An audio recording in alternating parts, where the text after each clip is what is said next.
Hola, qué gusto tenerlos de vuelta. Esta es la clase número 9 de este curso que hemos denominado Todos por Todos. Aprendamos Derecho Constitucional y aportemos todos algo de lo que tenemos para que todos podamos vivir esta situación de encierro de la mejor manera posible y podamos aprender cosas nuevas juntos. Lo que vamos a hacer hoy es tratar de hacer una especie de resumen de toda la semana.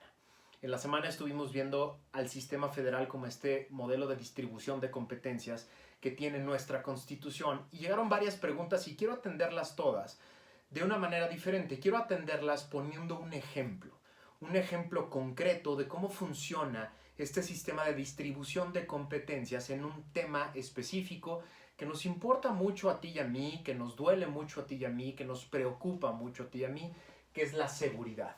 ¿Cómo funciona un sistema federal en un tema tan complejo y tan concreto y tan preocupante como la seguridad de todos nosotros? Vamos a empezar por el orden constitucional. Lo primero que establece el orden constitucional es cuáles son nuestros derechos básicos. El primer catálogo, del que no vamos a hablar en este curso, que normalmente en las universidades se da en Constitucional 1, que es los derechos básicos, las garantías individuales. Pero nada más para hacer la referencia, la primera parte de toda Constitución es el catálogo de derechos básicos. Los derechos básicos que tú y yo tenemos como personas por el simple hecho de ser personas. Bueno, ¿por qué digo esto? Porque de estos derechos se derivan discusiones en las sociedades de cuáles son las conductas que no queremos que pasen para que podamos todos disfrutar y ejercer nuestros derechos libremente. Es decir, creamos todos un catálogo de cosas que queremos poder ejercer libremente.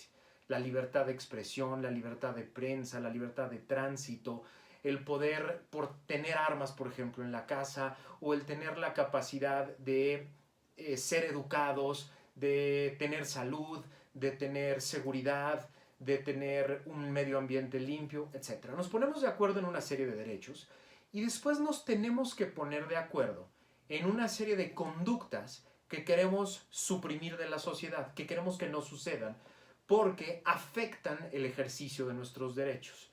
A eso le llamamos delitos. Los delitos son el conjunto de conductas que queremos que no sucedan en una sociedad y queremos castigarlas para inhibirlas de la mejor manera posible. Que quien las comete sea castigado para que además otros no quieran cometerlas. Ese es el catálogo de delitos. Bueno, una sociedad segura es aquella donde suceden pocos delitos o los que suceden siempre son castigados. Una sociedad insegura es aquella en las que suceden muchos delitos, pocos son castigados, hay pocas consecuencias para que los cometen y hay muchos incentivos para cometerlos. Y eso implica que tú y yo, los ciudadanos, normalmente nos veamos limitados en el ejercicio normal y cotidiano de nuestros derechos. Así entonces, un constituyente lo que necesita es establecer primero un buen catálogo de derechos, un buen conjunto de autoridades encargadas de cuidar que podamos ejercer nuestros derechos, pero después necesita asignarle a un conjunto de autoridades la prevención, la investigación, la sanción y el resguardo de las personas que cometieron delitos. Quiere decir que el constituyente tiene que asignar una serie de funciones específicas a ciertos funcionarios y a ciertas autoridades para poder atender el tema de la seguridad. Así, el constituyente tiene que contestar 3 preguntas. ¿A quién le asigno esas funciones? ¿Qué funciones le asigno a cada quien? ¿Y con qué límites? Entonces, en el tema concreto de la seguridad, el constituyente le asigna a un conjunto de órganos el cuidado y la promoción y el resguardo de nuestros derechos. Luego, le asigna a otro órgano la creación del catálogo de conductas que deben ser alejadas o inhibidas de la sociedad, los códigos penales. Le asigna a esas mismas personas la capacidad de diseñar desde el punto de vista orgánico quién debe hacer qué cosas en la investigación de los delitos. Luego le asigna a alguien más las funciones de enjuiciar a las personas que los cometen Y finalmente le asigna a otras personas, a otro conjunto de autoridades, el resguardo de las personas que fueron encontradas responsables de cometer un delito. Entonces, el orden constitucional diseña desde la parte macro, que es la Constitución, quién debe tener las funciones básicas en toda la cadena necesaria para que tú y yo tengamos seguridad, desde el ejercicio libre y permanente de nuestros derechos, la prevención de los delitos, la investigación, el enjuiciamiento, la sanción y el resguardo de las personas.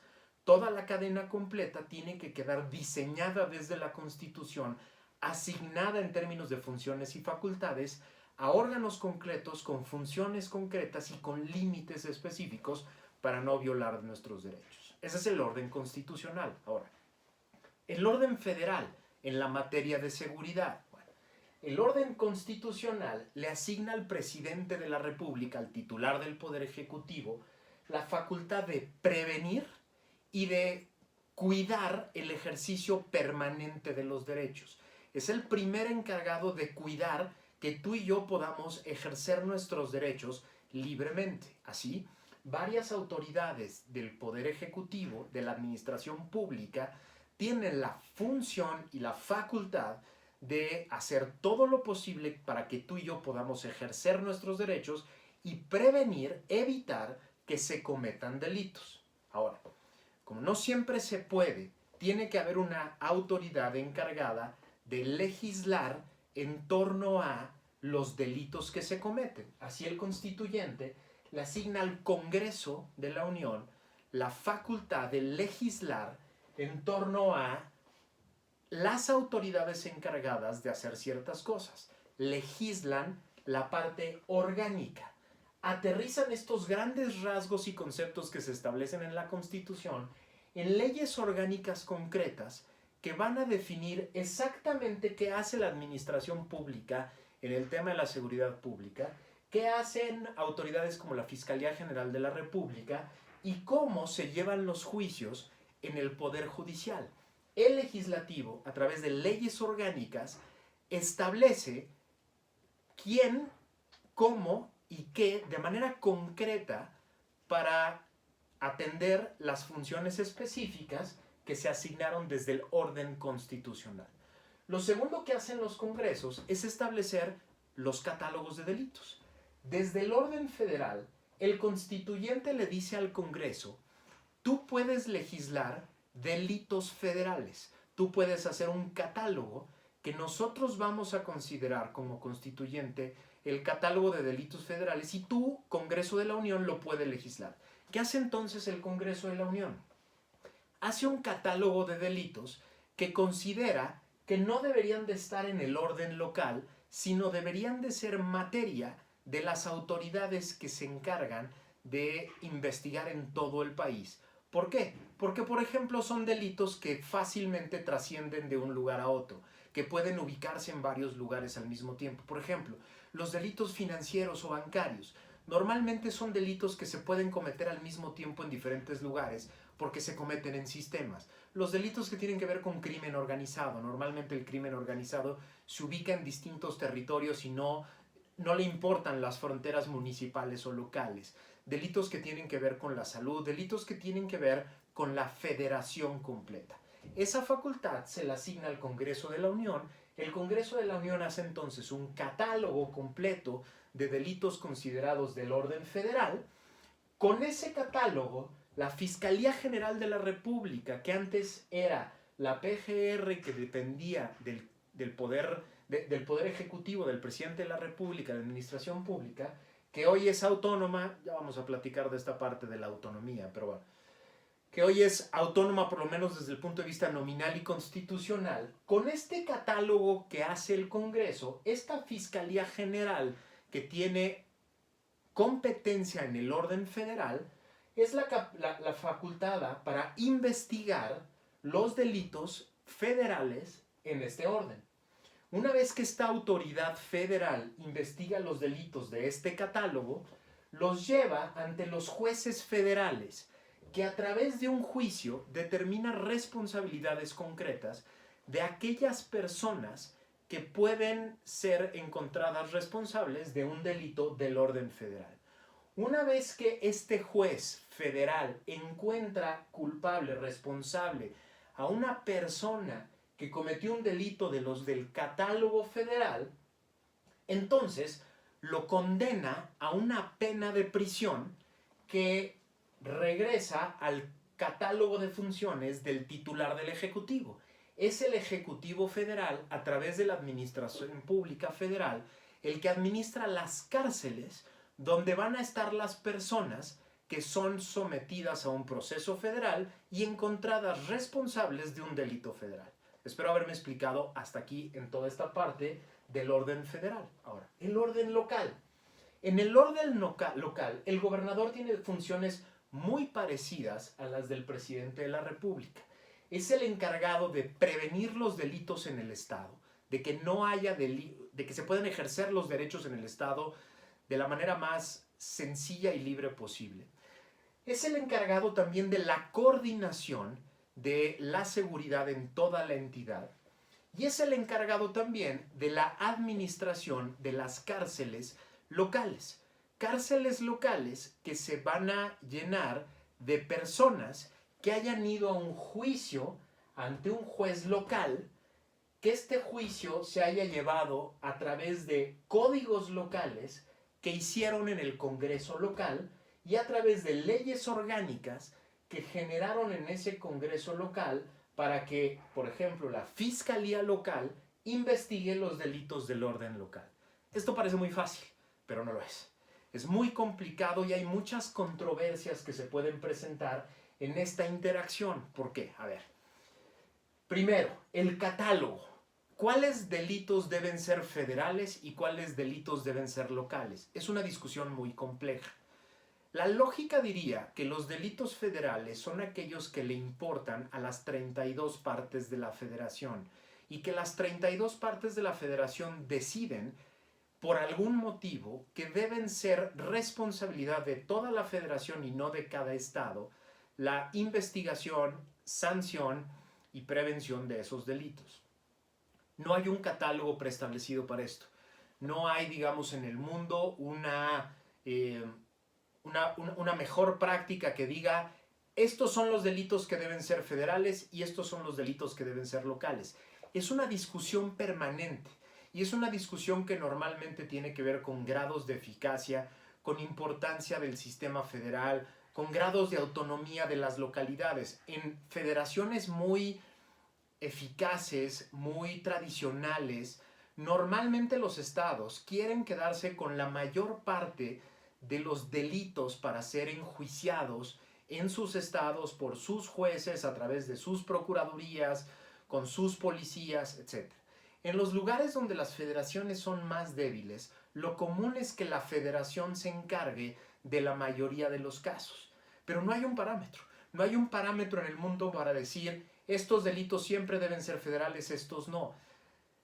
Hay delitos que tradicionalmente son de un catálogo y de no. Por ejemplo, los delitos financieros, los delitos bancarios, los delitos los que conocemos como delitos de cuello blanco, normalmente son del orden federal, porque normalmente los sistemas financieros y bancarios están en el orden federal, están regulados por el orden federal y normalmente le importan a la federación completa.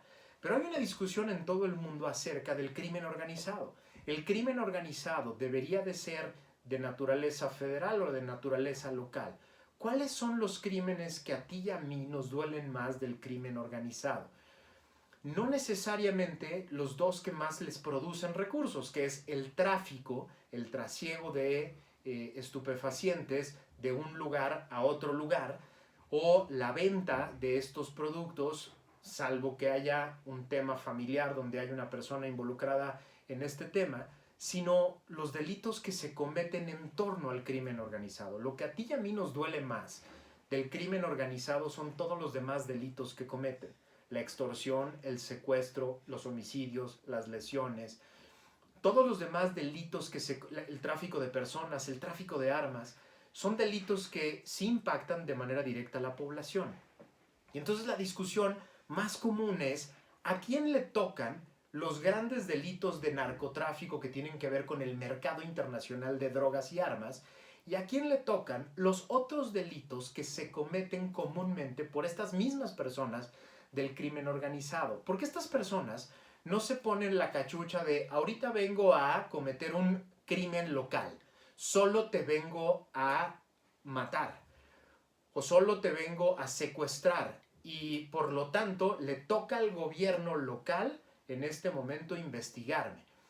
O, espérame, ahorita no me toques tu gobierno local porque me estoy dedicando al tráfico de media tonelada de cocaína hacia Estados Unidos. Eso no sucede. Lo que sucede es que la misma corporación, los mismos cárteles, hacen todas las cosas que están en dos catálogos diferentes, en dos órdenes diferentes todos los días. Y entonces se genera el gran reto del Estado de tratar de definir qué le toca a quién en toda la cadena. A quién le tocaba prevenir, a quién le tocaba detectar, a quién le tocaba investigar, a quién le toca enjuiciar, a quién le toca encarcelar y a quién le toca cuidar a que esa persona que está en la cárcel no pueda cometer delitos desde la cárcel y no se escape de ella, no se salga de la cárcel. Es un tema complejísimo y tiene que ver con buen diseño de instituciones, buen diseño de leyes, pero también tiene que ver con capacitación, con profesionalización de los cuerpos de policía, de los ministerios públicos, de los investigadores, de los jueces.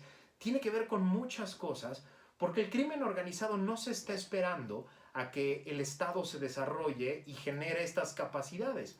Ellos siguen actuando y ellos siguen haciendo cosas, ellos siguen cometiendo delitos que a veces son del orden local, a veces son del orden federal, que a veces son al mismo tiempo el mismo delito. Tenemos dramas de repente de personas que son asesinadas por otra persona que utilizó un arma de uso exclusivo del ejército y entonces la aportación de la arma del arma de uso exclusivo se lleva por la vía federal, pero el asesinato se lleva por la vía local, pero esa persona pertenece a una banda de crimen organizado perfectamente conocida que además lava dinero, trafica con personas y trafica y blanquea recursos.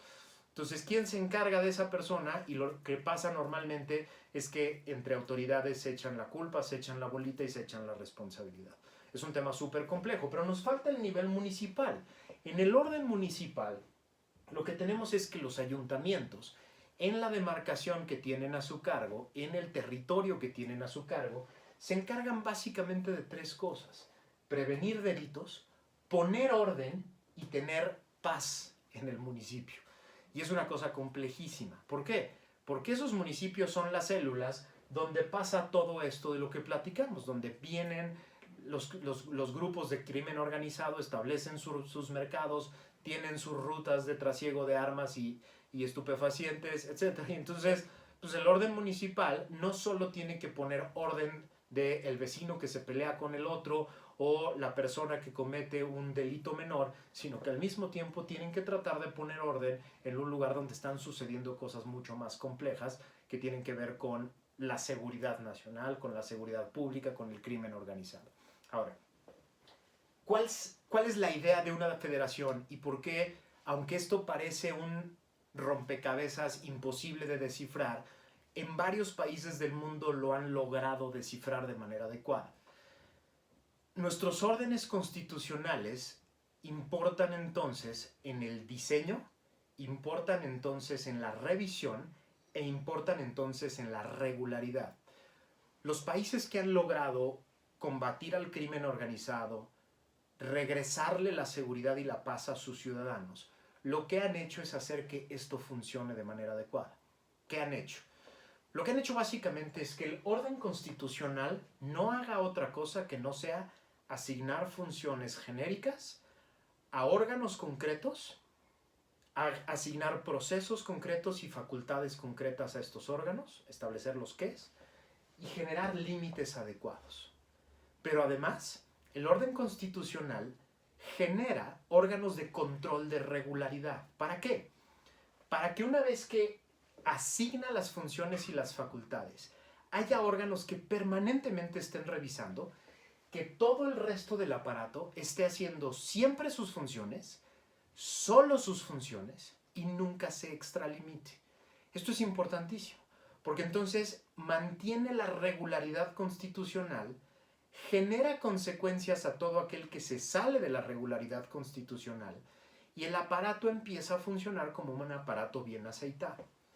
En estos lugares donde las cosas han funcionado, el orden federal es el encargado de generar coordinación en las partes de la federación. Es decir, el orden federal no se queda con todos los delitos, no investiga todos los delitos, no se encarga de llevar todos los juicios. En los lugares donde esto ha funcionado, el orden federal lo que hace es coordinar el esfuerzo de prevención, detección, investigación y sanción de las diferentes partes.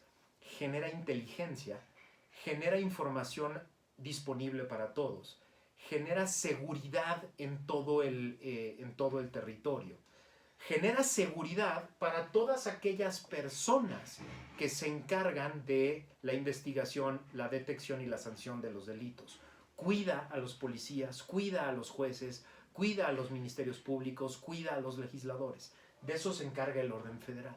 En estos lugares donde ha funcionado, el orden local lo que hace es encargarse de los delitos. Son los encargados de la detección, son buenos para detectar, son buenos para saber cuando se cometió un delito, son aquellos encargados de las cámaras de vigilancia, de los semáforos de detección, de los sistemas que están buscando anomalías, etc. Y son los encargados de detectar. Una vez que detectan, tienen buenas capacidades de investigación, tienen personas que pueden llevar a juicio a quienes son señalados de haber cometido un delito, y además tienen jueces bien preparados para entender la investigación y asignar buenas sanciones y responsabilidades concretas a personas concretas.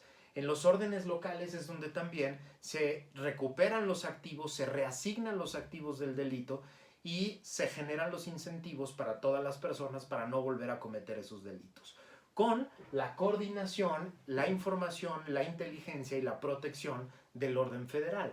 Y así, los órdenes municipales se pueden encargar del orden y de la paz de las comunidades, de las pequeñas células. Es decir, no se trata de ciencia nuclear, muchos países del mundo lo han logrado, muchos países del mundo han logrado que los diferentes órdenes de gobierno hagan cada quien su responsabilidad en el tema de la seguridad y tengan la capacidad de darle paz a las personas. Eso es un poco lo que quería platicarles hoy. Quería utilizar la seguridad para entender cómo funciona un sistema federal y cómo en la distribución de competencias sí importa. El diseño de la distribución de competencias importa, pero también importa el control de la regularidad en esta distribución de competencias. Es decir, que cada autoridad haga lo que le toca, lo haga bien, pero no haga más de lo que le toca ni trate de invadir las funciones de otros. Que cada quien haga lo que le corresponde, que haya un órgano encargado de vigilar que esto sucede y que cada uno se haga responsable de manera institucional y de manera concreta, personal. Si un servidor público no hace lo que le toca, tiene que haber alguien encargado de verlo, de detectarlo, de generar una consecuencia y eventualmente de sacarlo del sistema. Así funcionan los sistemas federales que le pueden dar a sus ciudadanos seguridad a de veras. Nos vemos la próxima semana, espero pasen un muy bonito fin de semana. Quédense en casa, quédense seguros, traten de cuidarse y traten de cuidar a otras personas. Muchas gracias por estar conmigo.